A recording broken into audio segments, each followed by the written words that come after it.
জীবন সুন্দর, তুমি যদি জীবনকে ভালোভাবে উপভোগ করতে পারো, জীবনকে সঠিক পথে চালিত করতে পারো। সৃষ্টিকর্তা তোমাকে পাঠিয়েছে, তুমি এখন কিভাবে বাঁচবে, কেমন করে বাঁচবে, সেটা তোমার উপর নির্ভর করবে। ভালো খারাপ এটা তোমার উপর নির্ভর করবে। মানুষ বলে না যে যার যেমন কর্ম তার তেমন ফল। আজ তুমি যেমন কাজ করবে, ভবিষ্যতে তুমি তেমনই ফল পাবে। আজ ভালো কাজ করলে ভবিষ্যতে তুমি ভালো ফলই পাবে।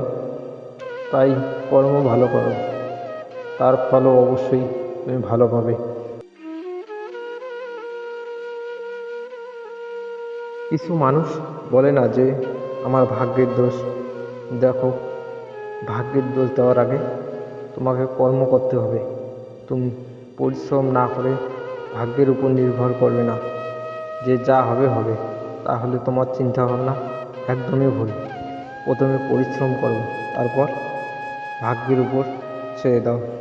দেখো, তোমার 2-3 বছরের পরিশ্রমে যদি পুরো জীবনে তুমি ভালোভাবে বাঁচতে চাও, না এই 2-3 বছর আনন্দ করে পুরো জীবনকে বরবাদ করতে চাও, এটা তোমার সিদ্ধান্ত।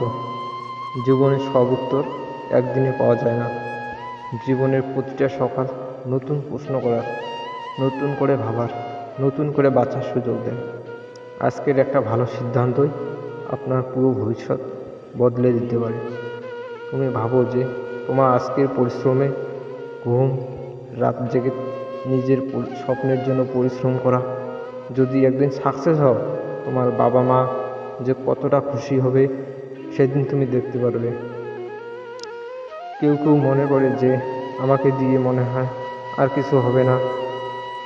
ভাবো যে তুমি যদি আজ জীবন যুদ্ধে হেরে যাও, তাহলে এই হেরে যাওয়াটা তোমার একার জন্য হবে না, তোমার ফ্যামিলির জন্যও হবে। তোমার বাবা মা তোমার দিকে তাকিয়ে ভাবে যে এ হয়তো একদিন কিছু করবে।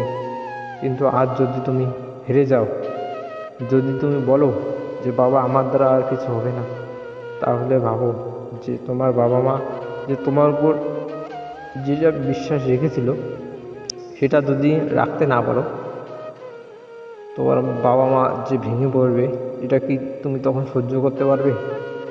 যারা তোমাকে বড় করেছে তাদের স্বপ্ন ভেঙো না, তাদের স্বপ্নকে পূরণ করো। জীবনে যদি কিছু করতে চাও, তাহলে বন্ধুবান্ধব, নেশা, প্রেম এসবের থেকে তোমাকে দূরে থাকতে হবে।